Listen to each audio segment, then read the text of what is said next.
What's going on with the notorious one? A lot. Too much to talk about in the next 10 to 15 minutes here. I mean, it's all the same stuff we've seen for the past few years, right? Like, I mean, Michael Chandler said it himself in his first statement. He's like, let us know when you can go a few days sober and get a real training camp going. I think that's been a concern around Conor McGregor and the people around him for quite a while. I think if he could just walk into the cage and fight without all the bells and whistles, he would do it many, many times over the past few years. But when he fights, it needs to be a whole event. It needs to be insane amount of money behind it, the proper push, make all these partners happy, all these different things. So it makes it a very difficult challenge. And the UFC is probably very trepidatious as it is with him, given what they just did in July, and he pulls out a couple weeks from the fight. I think a lot of their concerns that they maybe had about a comeback around Conor were validated in that moment, even though he did suffer, an injury that you can make your own assertions about whether he should have fought or could have fought with that toe. But that is one layer to it. I think the second layer is, of course, his contract, which he alluded to when he spoke at BKFC at the press conference. He said, I have 2 fights left, and essentially said they're kind of trying to slow play me. And there could be various reasons by that. Maybe there's a contract extension on the table right now. The UFC's TV rights are coming up soon. It'd be very nice to tell an ESPN and Amazon, Apple, whoever could be in these negotiations, that we have at minimum 2 Conor McGregor fights locked in the books right now. So there's many, many things going on here. I don't know which one overbears the other. Obviously, they did try to book him in July, so it's not impossible to get a deal done, but yeah, you're hearing 2 kind of vastly different stories on the 2 sides. Conor seems frustrated and annoyed, but also trying to preach patience. And the UFC, seems to think that he'll be ready to fight early next year. And maybe that's a business decision to have him on the Q1 books. So I can't give you a 1,000,000% answer, but if you can put the pieces together and look at all the moving parts, I think the picture becomes more clear. And before we get to Danny Segura and Fada Hanoun, we actually have a clip of Conor McGregor addressing this. So let's go to that. You are at in your career right now? I got tested this evening. I got tested today by the Drug-Free Sport Agency. I'm the most tested athlete on the roster by more than twice the amount. I believe I'm tested maybe 13 times. The amount of seconds it took me to finish Jose Aldo, 13 times. And, actually, funny enough, Jose Aldo was number 2 in the testing. I think he's been tested 6 times. So I've been tested more than twice all these other athletes, yet I struggle to get a date.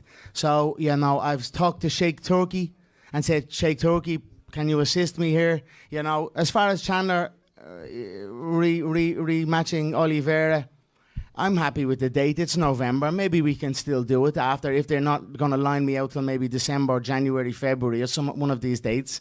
Maybe we can still do it. I'm just a bit, out of the loop with it, so all I can do is carry on doing what I'm doing. I test under the testing administration. I train daily, and that's it. Let's see what happens. Hopefully, it all comes to fruition. That's not how you pronounce His Excellency's name, by the way. John Anik does it perfectly, and I'd probably butcher it too, but it certainly isn't Sheikh Turkey. Anyway, Dana says the same thing. Danny, what's going on through your lenses? You've heard Mike Bond. He brings it, man. He's got some info. Kind of heard a little bit of what Conor says. Is Conor being iced, or is it on him? I think he's being iced. A lot of people point out at these videos that surface on random Instagram accounts about some unusual behavior, perhaps on camera from McGregor. And sure, I'm sure he's doing his fair bit of partying. I mean, the footage is out there. But this is also a guy that admitted to not really have a training camp for the biggest fight of his career against Khabib Nurmagomedov. And at the press conference, he was drinking his whiskey. This is a guy that will fight anybody, anywhere. Obviously, he did get injured for his last fight, so maybe that statement doesn't fully stand. But still, this is a guy that no matter what condition he's in, he'll show up to the fight, even if he's not 100%. So a lot of people that point to the partying and whatever, I don't think that's ideal for fighting, but is that something that's going to stop McGregor from fighting? I don't think so. I'm more align with the idea that, you know, he only has 2 fights left on his contract. He has shown interest in fighting for the promotion that he's part owner in now, Bare Knuckle Fighting. And, you know, you don't want to lose a star and a draw that big to another promotion and then have rival dates down the line. So, and again, the UFC's deal's coming up, the ESPN deal, and whoever they sign with, I'm sure they're going to want to have McGregor, you know, a few McGregor fights, because obviously that's big business. So I think it's more on that end. But sure, McGregor obviously does have a bit to blame. At one point, he did have a date, right? And a lot of fighters fight injured. I'm not saying it's advisable, but if you really wanted to fight, you could. So yeah, I think he's mostly being iced, but there's a little bit of blame on both sides, I think. Alex Pereira's fought with broken toes. That's all Yeah. I'm saying. Mm-hmm. Fada, what are your thoughts? Is he being iced by the UFC, or is it on him, the partying and just not getting a camp together and maybe not even being motivated because he's got so much money?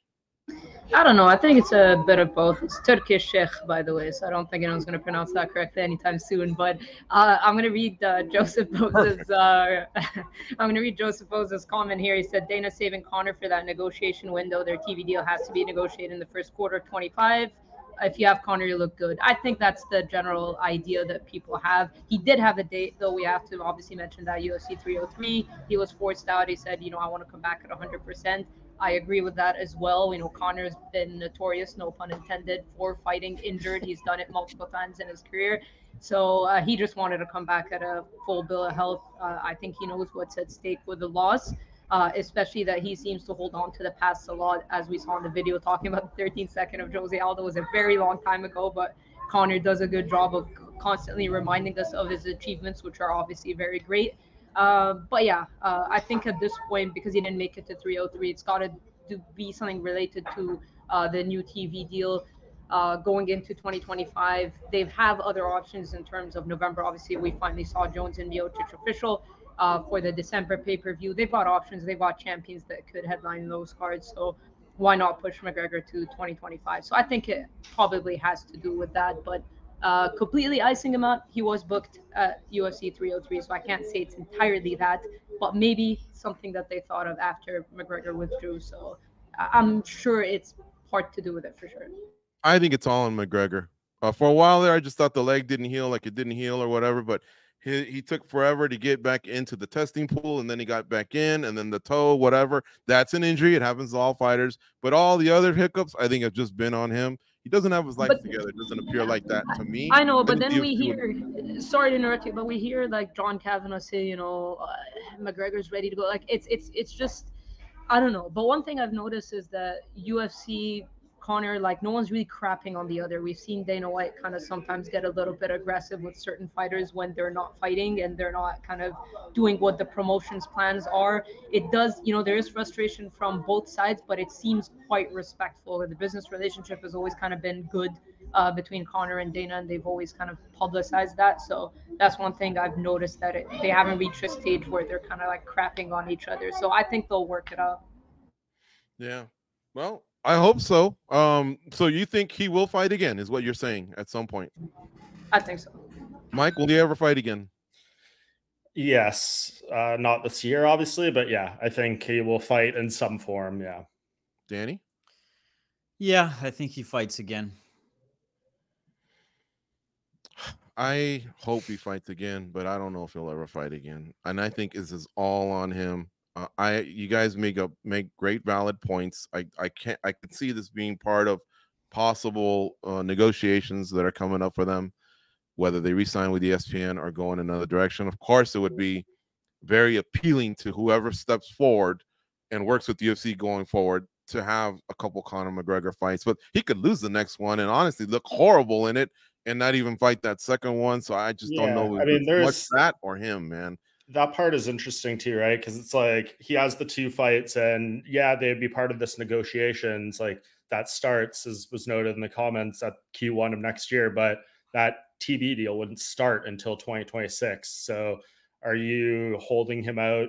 Give him 1 fight in the first quarter next year, and then are you going to hold him out a whole nother year until that new TV deal starts and say, okay, we have McGregor for 1 fight if he doesn't re-sign? So like, how valuable is that really? And maybe he's super disgruntled or whatever, right? So I don't know, like how long can you really hold him out with this part of it, given the timing and all that stuff? So I don't maybe buy into that, talking myself out of it a little bit, but yeah, I mean, he definitely self-imposed some of this, as you said, George, him waiting as long as he did to get back in the drug testing pool. He notes multiple times there, you know, about the testing. So obviously, I think we all know at this point, when he was recovering, when he was filming Roadhouse, he was probably not perfectly clean or whatever there, but it seems like all that stuff, any traces or picograms or whatever you want to call it, is out of his system now, and he's testing routinely clean. That was a concern at one point, that, you know, he might get flagged for something remaining in his system. So yeah, like he definitely dragged this out longer than he needed to in terms of like getting the ball running or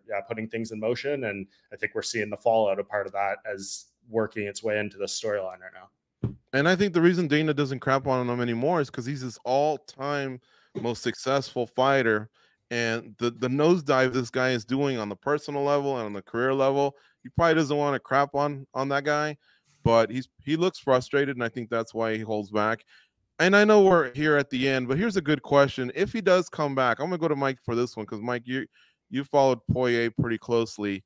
Do you think it would be McGregor and Poirier for a fourth? Because Poirier's looking for his last one. He said he rose his hand when Gaethje said, I'm looking at 4 athletes, and Poirier was one of them. But could it be that one? Because at this point, Poirier's kind of phased out of title contention. Chandler has a fight booking. Gaethje wants to get into title contention, and I don't know if it goes through Poirier. Maybe it does, because I sometimes all trilogies don't have to be settled, or all rivalries don't have to be settled, because it would be a trilogy. They're 1-1. I could see them retiring as that way. What are your thoughts? I think it's possible that matchup would be in play. I think is something you could discuss. I'm sure Dustin would love to get that call for his final fight, get one final gigantic bag before you dip out of the sport. And I'm sure he feels very confident at this point. He could whoop Conor pretty good. So I think he would gladly sign the contract, even if it would be a messy buildup and all that kind of stuff. This is very different from the personal side than like Colby Covington. I think he's happy to do business with Conor McGregor as opposed to Colby. So I think he would certainly take that. Does the UFC want it? I don't know. I do think if Conor comes back and the timing works with Michael Chandler, I think they're still going to try to revisit that. But you know, if Chandler loses to Oliveira, he, you know, breaks an arm, breaks a leg, like anything, you know, that could keep him out for 6-8 months, where if they're trying to get Conor to fight in Q1, it doesn't line up. The options are certainly open, and Dustin Poirier would be on the short list.